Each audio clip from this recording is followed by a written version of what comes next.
All right, welcome into episode 5 of Jump to the Ball podcast here with the Coach Green and 2019 grad David Williams. David is a 1,000-point scorer in Harlem history. He's a regional champ, which unfortunately not a whole lot of people can say that coming out of Harlem, but we're trying to get that fixed, so we're working on that. But David, how's everything going? It's going pretty well. Just sitting at home, quarantine, can't do much. I know you're working. You finding any gym space anywhere, or how are you getting your workouts in right now? I was doing ball handling for a minute, but then I wasn't able to hoop outside because our hoop broke. I don't know if it's from my little brother dunking on it or what, but No, we just got it not fixed it. like a few days ago. That's not it. But I've been doing plyometrics too and like push-ups and stuff, so staying in shape. So obviously coming off your freshman year at Sauk Valley Community College, you had a good season, averaged almost 10 points a game, 21 wins on the year. Talk a little bit about your freshman year just in general and what you learned and things like that. I learned you got to stay focused because I always thought that I could just flip the switch, like have a whole bunch of distractions, and then once I get on the court, it's different. But then now it's college. Everyone can jump, everyone can shoot, everyone can do whatever, and then school on top of that. And then being away from home was also kind of hard. So it's pretty much a learning stage for me. Like I was just a learning process my freshman year. What was your biggest learning curve as a student at coming from your senior year in high school to your freshman year in college? I used to think that high school was so hard, but now that I know if I go back, it'd be way easier. But everything's on you. Like the teachers aren't going to be on you and they don't care. Like, for example, my English class, like I thought I was decent at writing stuff and he grades so hard, like it's ridiculous. Like I think I'd get an A+ paper and I'd get a D on it or something. So everything's on you. Like it's on you to be successful no matter what. And you got to, if you're a student athlete, it's even harder because you got to find time outside of the sport. Because after you go to class and come home, you're not going to feel like doing anything besides sleeping, maybe talking to your girlfriend, friends, play on the game, watch TV. So, yeah, you just got to balance. I know different programs have different philosophies. Did you have to go study table every week? We had study hall every Friday. And if you're late, you have a morning run, which is usually a mile run. It doesn't matter if you're 1 minute late or whatever. It was usually 2 hours, and then we had to give up our phones. We work on assignments, and then coach will go around and like check the computers to see like what our grades are and like let us know what we got to get up. Talk a little bit about how prepared you thought you were as a player going into your freshman year, maybe in comparison to some other freshmen at Sauk. I for sure felt like I was prepared. Well, we run a zone there, so I really like. I feel like my man-to-man principles, because in the summer we had a jamboree and no one knew the zone yet, so we had to run man, and they thought I was one of the better defenders playing off ball, on ball, whatever it was. But then we go into the zone and it's something else. But I feel like I was good mentally, my confidence, and just I feel like the practices you ran really helped because it was the same thing. Like run outside volleyball posts. If we didn't do that, we'd get in trouble running our lanes and just sprinting down back and forth. And if you jog or slack, you're in trouble. So I feel like I was prepared. I know one of our biggest sayings was weight room play this, weight room play that. How prepared coming from, especially like our OTC program where you headed into college? I can say I don't think I was that prepared. I kind of slacked off in the weight room because I always thought like in high school, like I wasn't that big, but I could like some people I could like maneuver into them and finish, but I couldn't get to the rim at all. Like occasionally I would, but then if I do, it's going to be a crazy finish. Like I need to like, you got to be in shape and big and strong to like finish at the next level, especially ball handling because they're going to be up in you. There's plenty of times where I wasn't in triple threat. Like Scotty Gowan from East, we were playing Sandberg, and then I was in triple threat. He just ripped the ball from me. Like it's really aggressive. You got to be big, and that's one of my main goals this season or this coming up year is get bigger. That's funny. I was just going to ask you that. What are, obviously getting bigger and stronger. What else have you set for yourself for goals for next year? As far as I want to get better at my ball handling, of course, because I feel like that's always like I can get where I want to go, but there's another level of ball handling I can reach. My left hand and get into the rack and become a consistent shooter, and then also playing deep and being more of a leader. Because my freshman year I kind of slacked off with that, like because the sophomores like. Andrew Morrissey, it's fun playing with him. But like I kind of slacked off and just let other people take the stuff. So, and then my goals next year are big because I knew like my whole freshman year, like towards the end of the season, I started start thinking, what can I get better at? And then all of those things like just think in my head, like I can't wait till the season's over so I can work on this. So, my goal is to be All-American, all conference. I want to be Triton, Highland, all that. So let's talk. Let's stroll down memory lane a little bit here. All right, let's go back to Harlem basketball for a little bit. And what are some things when I bring that back up? What are some things that kind of come to mind and things that you remember about playing for Harlem? I'll be going I'll go through memories. Like just the other day, I was posting my Snapchat story, me and Trey like going down the court, passing it gives me chills. Like watching the regional, like you guys upload the regional thing, it gives me chills. Like I wish I could go back so bad, but it was fun. The bus rides, us getting in trouble. Like I remember the little chant we did, like that. And your room was next to ours. You guys coming up the elevator of the hotel, I could hear you guys all the way like 3 floors down coming up. And it's funny you say that because I'm glad you said that because that's what I always tell kids. Like, we push hard to try and win games, but the things you always when you get together 10 years from now, things you're going to talk about really probably aren't wins and losses a whole lot. It's going to be about the stuff, like you said, the time in the hotel, you guys were hanging out, the bus rides, just the relationships really is what it's about. And, we put a strong emphasis, obviously, on winning, trying to teach you guys like how to apply those things later in life. But man, it's really just about building relationships and you don't get that in the classroom. You know what I mean? It's just different. Mm-hmm. All right, so we do this little rapid fire segment that we've been doing with everybody. I don't know if you've watched any of our podcasts yet, but some of these rapid fire questions get a little goofy. I did not make these questions up, but we found a site we kind of like, and I don't even understand some of them, so don't feel bad if you don't know what the heck we're talking about. Coach Green and I were going through them before you jumped on, and we don't even know what some of these are. So some of them are pretty simple, some of them are, I don't know, but you just got to answer quick. All right, you ready? I'm kind of scared. I'm gonna say something that I'm not supposed to, but a little bit. All right. First question. What's your favorite flavor of ice cream? It depends on my mood, but probably cookies and cream. Cookies and cream. Say a word in Spanish. Oh, nice. Hola. Do you believe in fate? Yes or no? What? Do you believe in fate? Fate? Yeah. I don't know. Like, is it?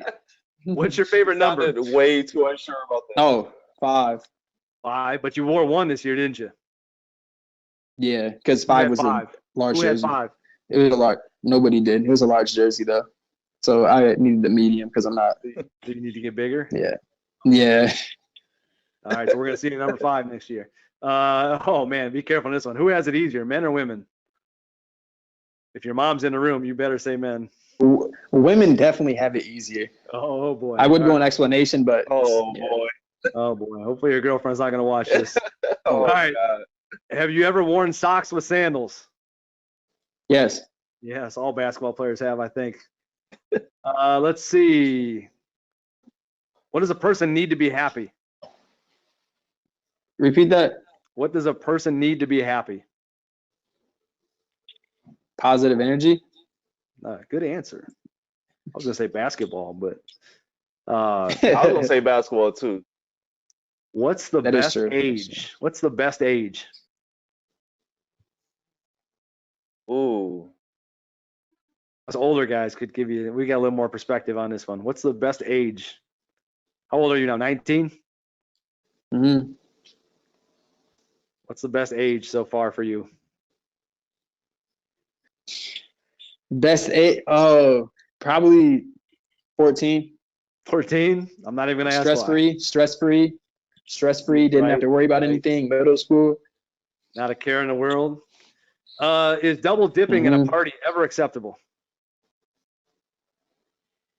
If it's a little gathering, but if it's a big party, definitely not.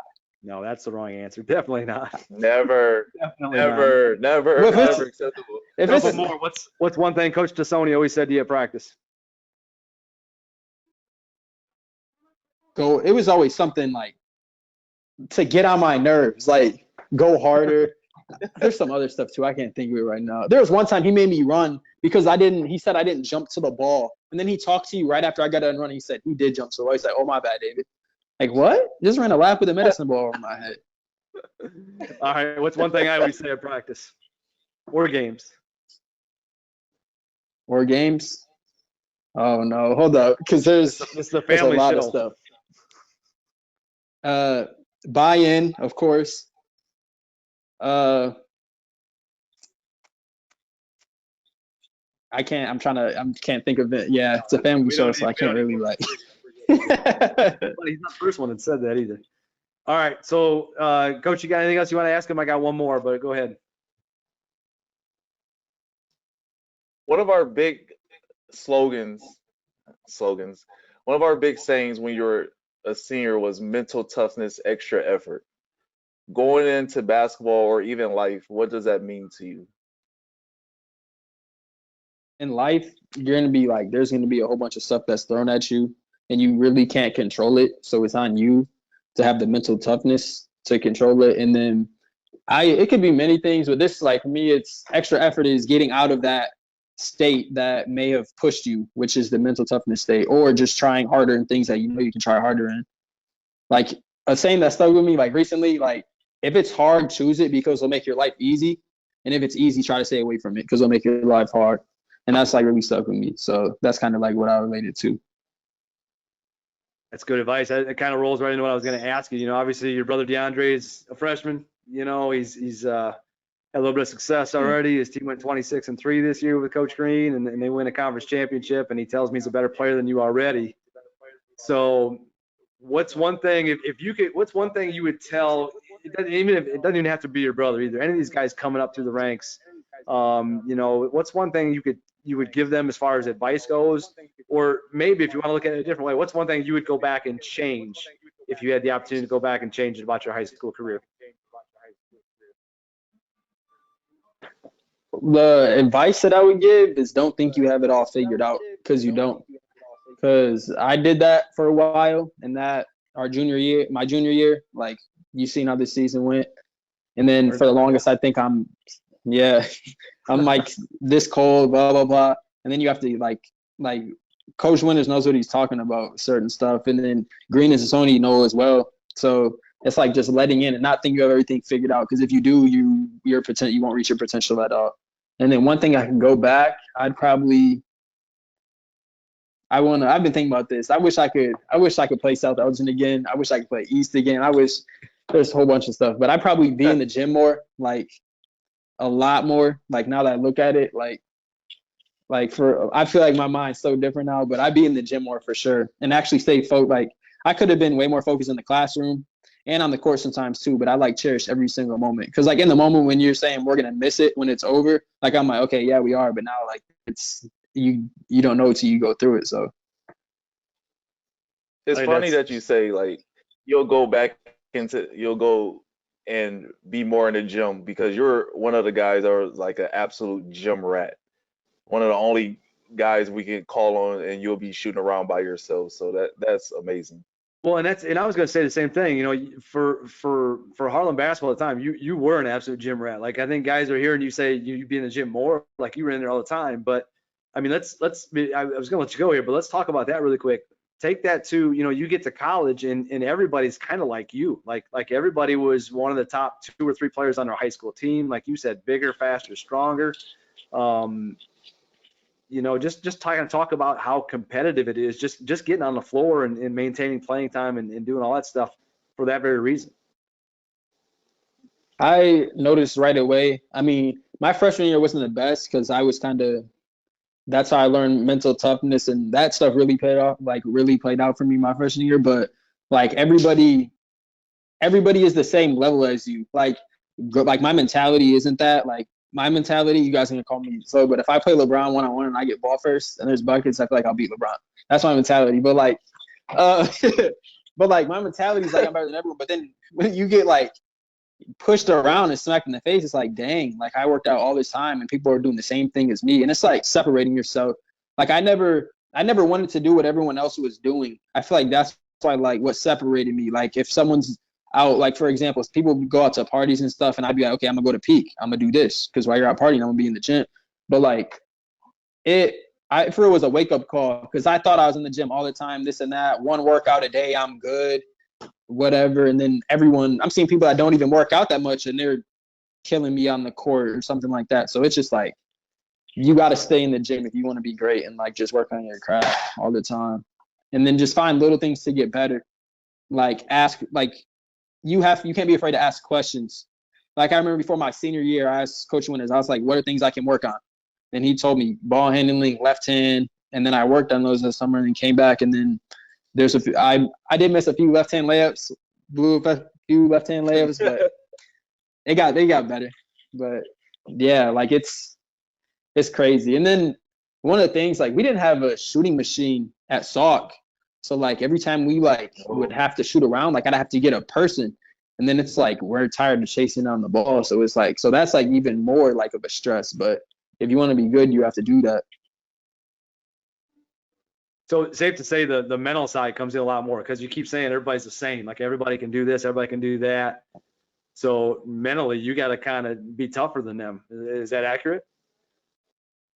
Yes, for sure. Because like there's times where I would catch myself like, why wouldn't you jump for that board? Why wouldn't you dunk that? Like, are you scared of these people jumping with you? Like, Dave, you have a 40-inch vertical. What are you thinking? Like, it's all mental. Because like you'll see someone go up and try to grab a board, they're over the rim, or go up and try to dunk someone. It's just that like, oh, they're like me, blah, blah, blah. Or you see them hit a few threes. And then it's like a comparison. Like I start comparing people to me and I'm like, you've never done that before, David. So why are you comparing yourself to other people? So it's more of like finding yourself and staying focused, like not worrying about what other people are doing.